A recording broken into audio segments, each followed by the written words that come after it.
මූලික ගවුම් පතරමින් කුර්තා টොප් එකක් ලේසියෙන් මහගන්නේ කොහොමද කියලා බලමුද? ඔයාලා ඩාට් දාලා මහනවා නම් ඩාට් සහිත මූලික ගවුම් පතරම ගන්න ඕනි. මම ඩාට් දාන්න නැතුව මහන නිසා ඩාට් රහිත මූලික ගවුම් පතරම තමයි අරගෙන තියෙන්නේ.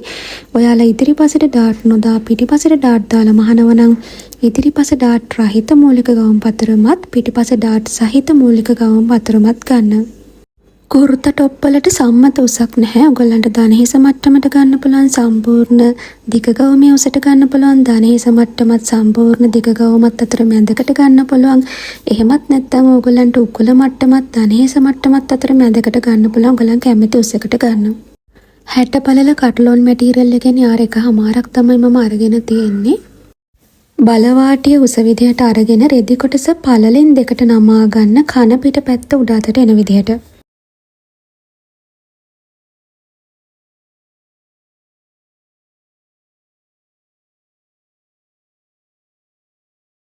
නමාගත්ත රෙදි කොටසේ නැම්ම මතට ඔයාලගේ මූලික ගවුමේ ඉදිරිපස පළුව තියලා පිටපත් කරගන්න.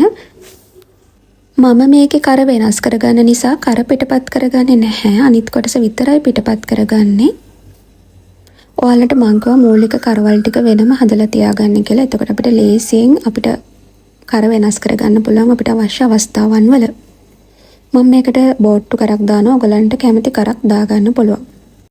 මේ තියෙන කරම ඔයගොල්ලන් දාගන්නවා නම් ඉදිරිපසින් හරි පිටිපසින් හරි ඕපන් එකක් දෙන්න. කුර්තා টොප් එකේ ඕපන් එක ඔයගොල්ලන්ට ඉනේ ඉඳලා පහලට දෙන්නත් පුළුවන්. එහෙම නැත්නම් ඉනෙන් පහලට ගන්නත් පුළුවන් ඕපන් එක. ඉනෙන් පහලට උකුල උසින් උඩට ගන්න පුළුවන්. මම ඉනේ ඉඳලා අඟල් 3.5ක් විතර පහලින් ඕපන් එක ගන්නවා.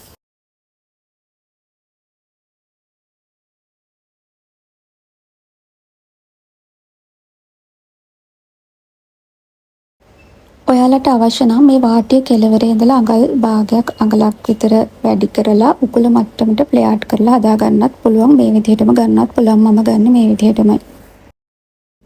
වාටිය රේඛාවේ අඟල් භාගයක් හෝ අඟල කොටට ලකුණු කරලා අපිට හැඩ කරගන්නත් පුළුවන්. හැඩ කරගත්තේ නැහැ කියලා ප්‍රශ්නකුත් නැහැ. තියෙන විදිහටම ගන්නත් පුළුවන්. මොකද අපි මේක ප්ලේ කරගන්න නැති නිසා දෙපැත්තෙන් එල්ලෙන්න බලන්නෙත් නැහැ. ඔයාලා හදාගත්ත කැමති කරක් පිටපත් කරගන්න. මම බෝට්ටු කර පිටපත් කරගන්නවා. බෝට්ටු කර අපි ඉදිරිපසට යොදා ගන්නවා නම් පිටිපසටත් බෝට්ටු කරම යොදා ගන්න ඕනේ. කර පළල වැඩි නිසා ඕන ඔයගලන්ට පිටිපසට යොදාගatti කර ගැඹුර අඩු කරලා ගන්න පුළුවන්. ඉදිරිපස කර හැඩය මම පොඩ්ඩක් වෙනස් කරගන්නවා. මෙතන ඉඳලා පහලට අඟල් 1.5ක් විතර පහලට අරගෙන කර දිගේ මේ පැත්තට අඟලක් විතර එහාට ලකුණු කරගෙන පොඩි ෂේප් එකක් මම ඇඳ ගන්නවා.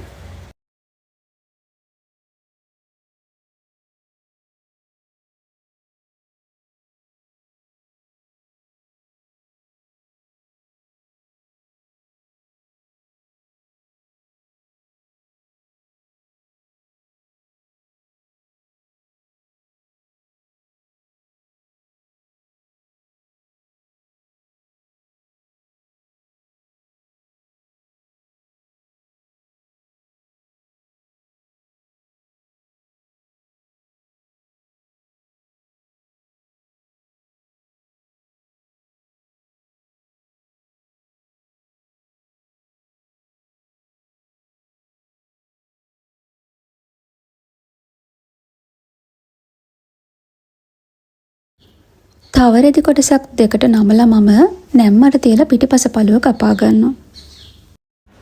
මේකෙත් මම කර කොටස හැර අනිත් ටික පිටපත් කර ගන්නවා.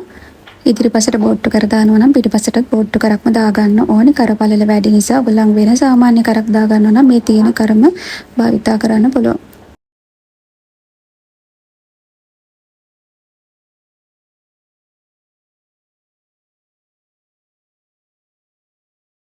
ඉදිරිපසේදී වාටිය හැඩ කරගත්තා නම් පිටිපස පළුවෙත් ඒ ප්‍රමාණයම හැඩ කරගන්න අවශ්‍යයි.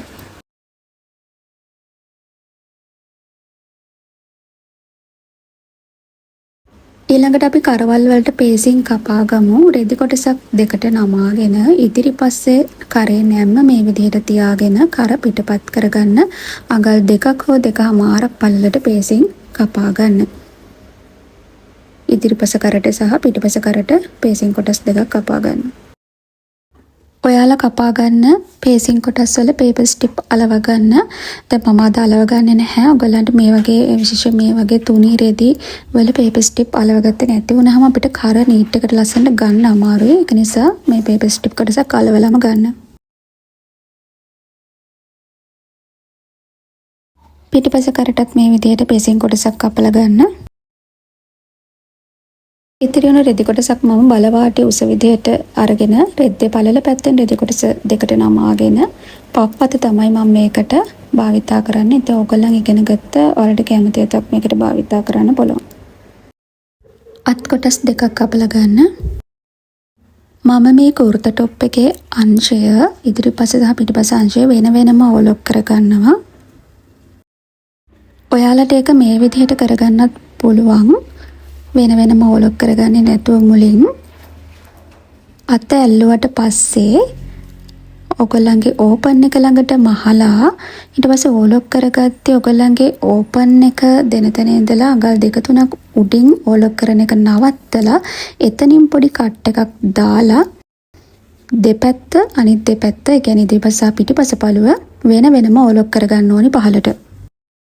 පේසිං කොටස් වල යට ඕලොක් කරගන්න.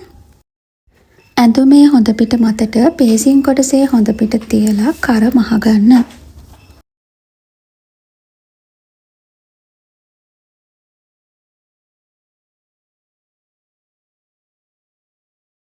අඟල් භාගයේ මැහුම් වාසියට කරට පේසිම අල්ලගන්න.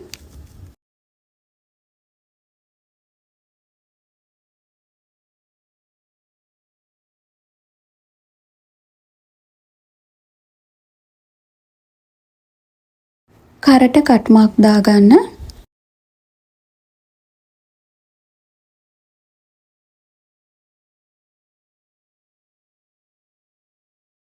කට් මාක් දාගත්තට පස්සේ පේසිං කොටස මේ විදිහට උඩ අතට හරවගෙන පේසිමේ අයිනෙන් මහගෙන යන්න ඕනි.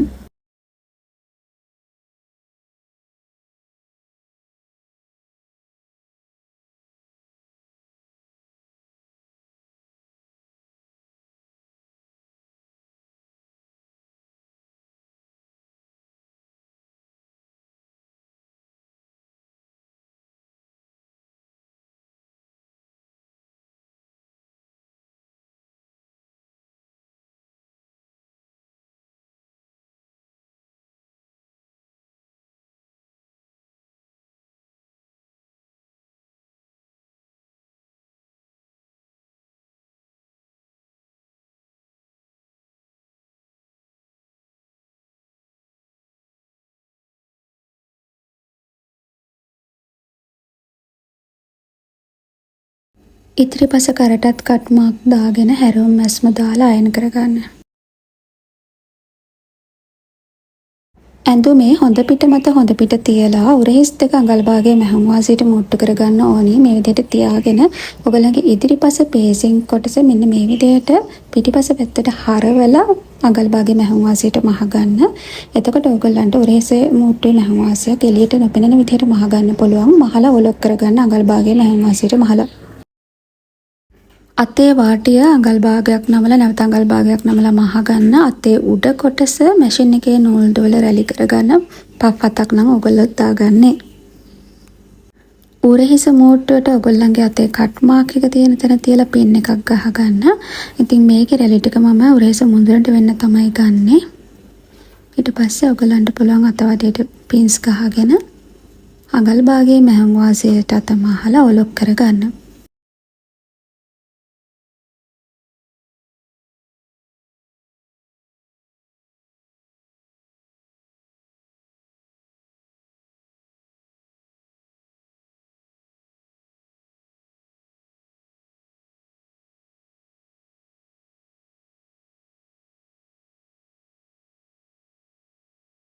ඊට පස්සේ ඔයාලා අංශය මහගන්න ඕනි. අංශය මහගත්තේ ඕපන් එක තියාගන්න තැනට වෙනකන් විතරක් මහලා නවත්ත ගන්න.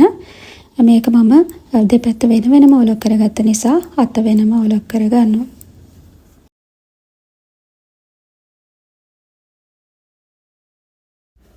මෙතන ඕපන් එක ඔයාලා මහගන්න ඕනි. අඟල් භාගයේ මැහුම් වාසියෙන් නමාගෙන මහගෙන යන්න ඕනි. ටයිට් ස්කර්ට් එකේ ඕපන් එක මහන විදිහට තමයි මහගන්න තියෙන්නේ. මෙතන අපි මහලා අවසන් කරගත්ත තැනින් අඟල් භාගයක් විතර උඩට යනකම් මහලා තමයි අපි මෙන්න මේ විදිහට හරවගන්නේ. හරවගෙන මේ පැත්තත් අඟල් භාගයට නමාගෙන මහගෙන යන්න ඕනි.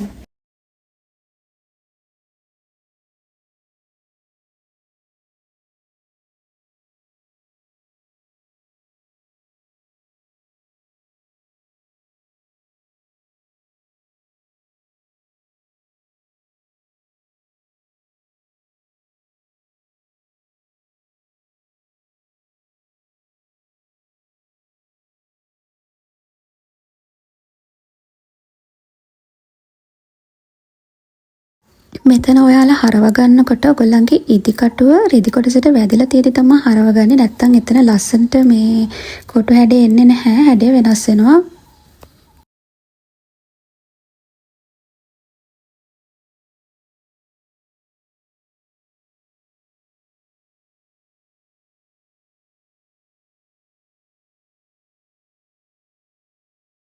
ඊට පස්සේ වාටි අඟල් භාගයක් නමලා නැවත අඟල් භාගයක් නමලා මහලා අවසන් කරගන්න.